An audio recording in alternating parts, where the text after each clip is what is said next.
365 Days of Horsemanship, day 217.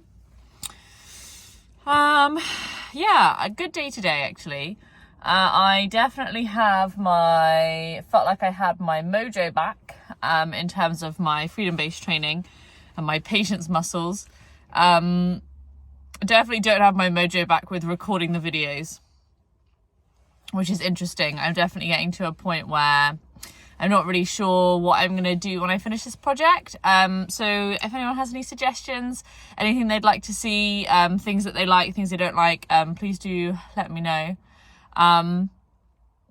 Yeah, but it was a good session. I came to Lawrence first. At the moment I'm trying to alternate. So each day I'll do either Lawrence or Mia first, and then the next day the other one, because I just feel like, that first horse always gets me when I'm my most fresh. And I kind of want to give that to both horses equally. And I also feel like it helps me to be excited about the session, because it just makes it feel gives me that little bit of variety. Yeah, so I came to Lawrence first. I actually had a really nice session with him. We did quite a lot of sort of scratching, sort of massaging. I actually feel happy with it. It's such a controversial topic. It's so difficult. I was actually talking about this in the study group yesterday. We were talking about horses getting addicted to scratching.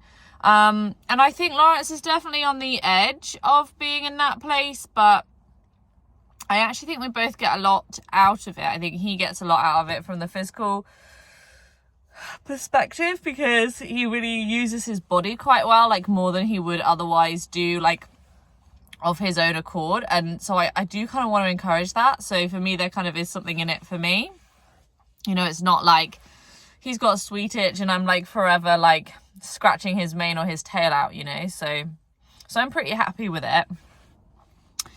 I got into quite a nice pattern today, actually, where I was able to use this idea of going back into support more quickly, where I was rubbing, massaging, scratching, and if his feet became unpredictable, then I started moving. So, and just being really honest and critical about whether or not they are predictable or not, was just really helpful. So it was right, okay, so when we're able to be in sync together and move together, that's okay. When I know he's about to step forward or about to step back, that's okay, because I can then move with him. We can move together.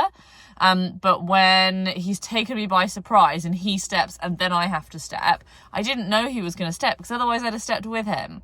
And just not trying to play catch up, just accepting that for what it is and saying okay and starting to walk. And I found that I ended up walking until he would lick and chew, and then I would stop and have flow on that. And it was really nice, because it was setting me up with all of these moments where I could associate myself with that reduction of stress. And I think it also just helped to make each moment of scratching feel like it had a more positive conclusion, because I was moving when the scratching ended, and then gave him some time to think about the scratching, which he was doing while I was moving, and then feeling better about it together.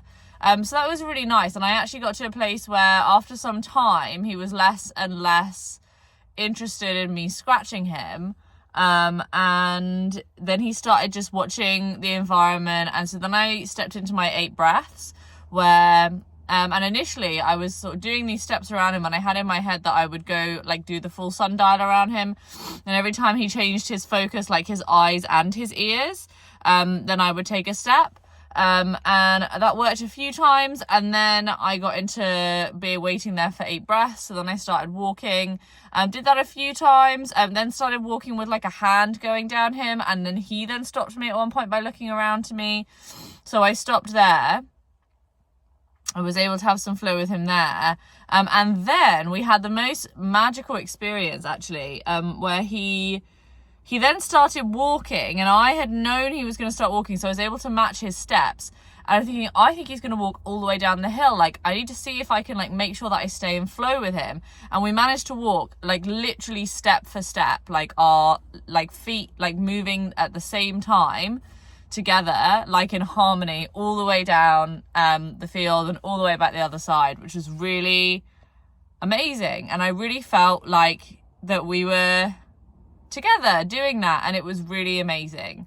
So yeah, then we got up there, he had a little sigh, and then he started eating, and so at that point I left. And I think, I was thinking about it, I was like, well, I could have left, before he started eating, and that would have been even better, but it's still better for me to leave then than to stay for longer and get stuck in something that wouldn't be associated with the end of that good moment, or the end of that good thing we were doing together. So that was really nice. And I just generally felt like there was nice energy about it. I think definitely recognizing the predictability has been a thing for me this session. And also I think I'm definitely a little bit curious, a little bit confused about this nose to hand touch thing. It's definitely something that Lawrence and I tend to use in conjunction with the scratching a lot, like nose to hand, and then I'll go somewhere to scratch him, which he has sort of learnt that, but I feel like I'm not really understanding the cue. I've been thinking about it a bit, and I think maybe it's something more to do with him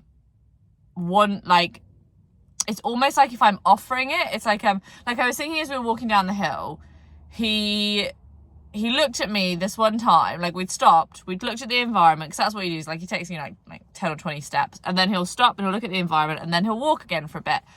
And he stopped at one point, and then he looked around at me, and then we started walking, and I realised that was a moment where I could have done the nose to hand touch, knowing then that the next thing that's going to happen is going to be something he wants to do, because he's choosing those things. So it's like this exchange of power between leadership and followership, where I'm saying, what do you want to do? And so that's kind of interesting, I guess. I'm still like a little bit, I'm not quite sure, but I feel like I've taken another step towards understanding it. It was definitely something I wanted to then take in to my session with Mia, which was also interesting, and brought up an interesting question with both of them. Mia was resting, standing resting, and initially when I approached, it was a nice approach, fine, came up and stood next to her shoulder, left shoulder, and just did a few breaths, and then offered my hand to her, and she moved her head away. And I thought, okay, thought for a second, and then started walking. And as I'm walking, I'm waiting for her, and I'm not really sure. Feel like things are different with Mia.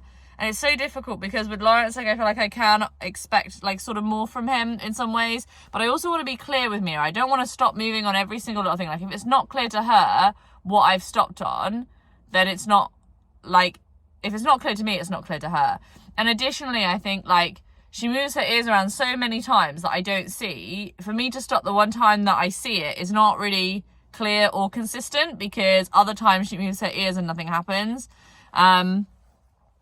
So I was playing around a little bit with touching and playing around with this and that. I did notice that when I touch, she like reacts quite quickly, which is sort of nice on the surface from a dominance perspective. I'm like really happy that she's so sensitive, but actually I'm not really that happy, because it means that immediately I touch her, the first thing she feels like is that she needs to move, which is not really what I want. I want her to feel comfortable with me touching her, which is such a different question to the question of like, let's have lots of things we can do as fast as possible. It's such a different question. So that was interesting. Essentially I just kind of kept going around and around her, like finding these good moments, and then I would like touch her, and like I touched her on her hind end at one point, and she kind of like went shift her weight, so I moved, and then she farted, which she does actually quite a lot. She has quite a lot of gas. She's like a super windy horse. And I feel like that's a good thing with her when she does, because I feel like it's like this release of tension, or like she's definitely going to feel better afterwards, right? So there are a few times that kind of happened, and that was good. Then as I was coming back round to the front, I offered again my hand to her nose, and I didn't get anything initially, but she didn't move away, so that was better. So I kind of took another step, so I was in a good place, and offered again, and she did allow like the nose to hand touch to happen. And so then I stopped for like a couple of breaths, looked out, being in flow, and then I left. So it's really interesting. I just feel like I'm ready to do more dominant stuff with her. Like have sessions where I'm like, today I'm going to put the saddle on and we're going to ride and it's okay. Or at least that's what I'm going to work towards in the session. And then other sessions where I don't come with those expectations at all.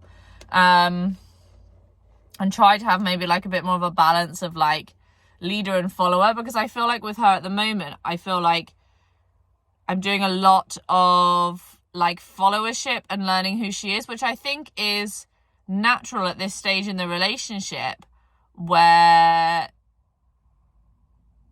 she is so closed off and like shut down, that it's really important to have those opportunities. But then on the flip side, it's like if I then want to do anything, I need to really be dominant to get it done because she is so shut down.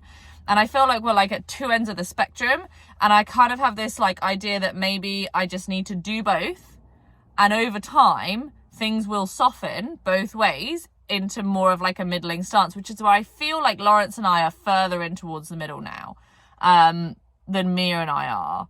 And yeah, I mean, the challenge is gonna be not doing the dominant stuff too much, but doing it enough, and also making sure that I don't spend too much like of the relationship money, spend too much from the relationship bank account by doing those things. So yeah, so it's a big and interesting question. I mean, certainly, at least for the moment, the snow and the dark does kind of make it easy. I'm thinking that maybe at the weekend, I might find a window where in the light where I can have a more dominant day with Mia. And I think maybe that's how it is for now, is it's just kind of ad lib, where I think I might have a day where I can really put that time in, because I think it does take longer. Like I have much more control over the amount of time that the session takes when I'm doing this stuff, because it doesn't take as long, first, because I don't have to do any preparation. Like if I'm going to do dominance, I still definitely want to do a dominant sandwich where I do 5 minutes at the start of the session where I'm doing like the freedom-based training type stuff, and passive leadership and a good approach into the haltering, and then doing all the dominant stuff, and then coming back and doing freedom-based training at the end as well. Or passive leadership, supportive leadership, followership, whatever at the end. So that's just going to take longer. And also I think, if I get into a bad spot with the dominant stuff, I definitely need to make sure that like there's pretty low stakes when you're working with freedom-based training. Like you can leave on a not so great moment and it's just really still also fine most of the time. Whereas with dominant stuff, like if I get the timing wrong, then that's more challenging. I need to make sure that I come back to a better place before I leave. And I think definitely doing the sandwich will help with that, but I still want to make sure that I'm overall just finishing things in good places.